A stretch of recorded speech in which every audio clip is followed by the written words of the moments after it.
Coastal Kannada ವೀಕ್ಷಿಸುತ್ತಿರುವ ಎಲ್ಲ ಸ್ನೇಹಿತರಿಗೂ ನಮಸ್ಕಾರ. ಕೋಸ್ಟಲ್ ಕನ್ನಡದ ಮತ್ತೊಂದು ವಿಡಿಯೋಗೆ ಸ್ವಾಗತ. ಇವತ್ತಿನ ವಿಡಿಯೋದಲ್ಲಿ ನಾವು ನಿಮಗೆ ಡೆವಿಲ್ ಸಿನಿಮಾ ಮೈಸೂರಿನಲ್ಲಿ ಯಾವ ಮಟ್ಟದ ಪ್ರತಿಕ್ರಿಯೆಯನ್ನು ಪಡ್ಕೋತಾ ಇದೆ ಅನ್ನೋದ್ರ ಬಗ್ಗೆ ಇವತ್ತಿನ ಎಪಿಸೋಡ್ ನಲ್ಲಿ ಒಂದಿಷ್ಟು ಮಾಹಿತಿ, ಒಂದಿಷ್ಟು ಅಪ್ಡೇಟ್ಸ್ ಗಳನ್ನ ನಿಮ್ಮ ಮುಂದೆ ನಾವು ಪ್ರಸ್ತುತಪಡಿಸ್ತಾ ಇದ್ದೀವಿ.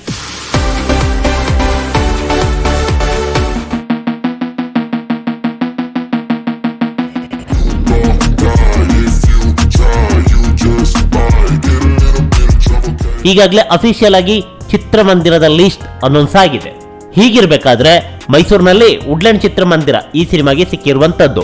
ಆದ್ರೆ ಕೇವಲ ವುಡ್ಲ್ಯಾಂಡ್ ಚಿತ್ರಮಂದಿರ ಮಾತ್ರ ಅಂತ ಕೇಳಿದ್ರೆ ಅಲ್ಲ, ಗಾಯತ್ರಿ ಚಿತ್ರಮಂದಿರದಲ್ಲೂ ಈ ಸಿನಿಮಾ ರಿಲೀಸ್ ಆಗ್ತಾ ಇದೆ. ಇದು ಸಿಂಗಲ್ ಸ್ಕ್ರೀನ್ ಚಿತ್ರಮಂದಿರದ ಕಥೆಯಾದ್ರೆ ಎಲ್ಲಾ ಮಲ್ಟಿ ಸ್ಕ್ರೀನ್ ಚಿತ್ರಮಂದಿರಗಳಲ್ಲೂ ಕೂಡ ಈ ಸಿನಿಮಾ ಏಕಕಾಲಕ್ಕೆ ತೆರೆಗೆ ಅಪ್ಪಳಿಸಲಿದೆ.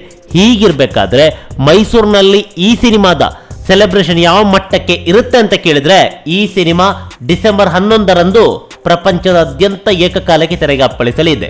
ಇದರ ಹಿಂದಿನ ದಿನ ಅಂದ್ರೆ 10ನೇ ತಾರೀಕು ಬುಧವಾರದಂದು ರಾತ್ರಿ 8:30ಕ್ಕೆ ದರ್ಶನ್ ಅವರ ಕಟೌಟಿಗೆ ಪುಷ್ಪಾರ್ಚನೆ ಹಾಗೆ ಹಾಲಿನ ಅಭಿಷೇಕ ಮಾಡಿ ಬೃಹತ್ ಹೂವಿನ ಹಾರಗಳಿಂದ ಕಟೌಟ್ ಅನ್ನ ಸಿಂಗರಿಸಲಾಗುತ್ತೆ. ಅದಾದ ಬಳಿಕ ಪಟಾಕಿ ಹಚ್ಚಿ ಸಂಭ್ರಮಾಚರಣೆ ಮಾಡಲಾಗುತ್ತೆ.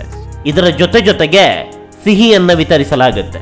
ಇದು ಹಿಂದಿನ ದಿನ ರಾತ್ರಿ ನಡೆಯುವಂತಹ ಕಾರ್ಯಕ್ರಮವಾದರೆ, ರಿಲೀಸ್ನ ದಿನ ಬೆಳಗ್ಗೆ 5 ಗಂಟೆಗೆ ತಾಯಿ ಚಾಮುಂಡೇಶ್ವರಿಗೆ ವಿಶೇಷವಾದಂತಹ ಪೂಜೆಯನ್ನು ಸಲ್ಲಿಸಲಾಗುತ್ತೆ. ಅದಾದ ಬಳಿಕ ಬಾದಾಮಿ ಹಾಲು ವಿತರಣೆ ಜೊತೆಗೆ ಬೆಳಿಗ್ಗೆಯಲ್ಲೇ ಪಟಾಕಿ ಸಿಡಿಸಿ ಸಂಭ್ರಮಿಸಲಾಗುತ್ತೆ. ಇನ್ನು ಬೆಳಗ್ಗೆ 10:30ರಿಂದ ರಾತ್ರಿ 7:30ರ ತನಕ ಅನ್ನ ಸಂತರ್ಪಣೆಯನ್ನು ನಡೆಸಲಾಗುತ್ತೆ.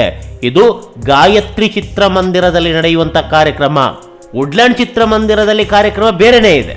ಅಲ್ಲಿ ಯಾವ ರೀತಿ ಆಗುತ್ತೆ ಅಂತ ಕೇಳಿದ್ರೆ ಸದ್ಯಕ್ಕೆ ಯಾವುದೇ ರೀತಿಯಾದಂತಹ ಅಪ್ಡೇಟ್ಸ್ ಇಲ್ಲ. ಇವೆಲ್ಲ ಕಾರ್ಯಕ್ರಮವನ್ನ ಮಾಡೋದು brand of Sandalwood D boss fan association ಅವರು. ಇದು ಮೈಸೂರಿನ ದರ್ಶನ್ ಅವರ ಅಭಿಮಾನಿ ಸಂಘ. ಇದು ಕೇವಲ ಗಾಯತ್ರಿ ಚಿತ್ರಮಂದಿರದ ಕಾರ್ಯಕ್ರಮವಷ್ಟೇ. ವುಡ್ಲ್ಯಾಂಡ್ ಚಿತ್ರಮಂದಿರದ ಕಾರ್ಯಕ್ರಮ ಬೇರೆ ಇದೆ. ಇದರ ಜೊತೆಗೆ ಬೇರೆ ಯಾವ ಚಿತ್ರಮಂದಿರದಲ್ಲಿ ರಿಲೀಸ್ ಆಗುತ್ತೆ ಗೊತ್ತಿಲ್ಲ. ಸದ್ಯದ ಅಪ್ಡೇಟ್ಸ್ ಪ್ರಕಾರ ಗಾಯತ್ರಿ ಹಾಗೆ ವುಡ್ಲ್ಯಾಂಡ್ ಚಿತ್ರಮಂದಿರ ಜೊತೆಗೆ ಎಲ್ಲ ಮಲ್ಟಿ ಸ್ಕ್ರೀನ್ ಚಿತ್ರಮಂದಿರದಲ್ಲಿ ಈ ರೀತಿಯಾದ ಸೆಲೆಬ್ರೇಷನ್ ಇಲ್ಲ.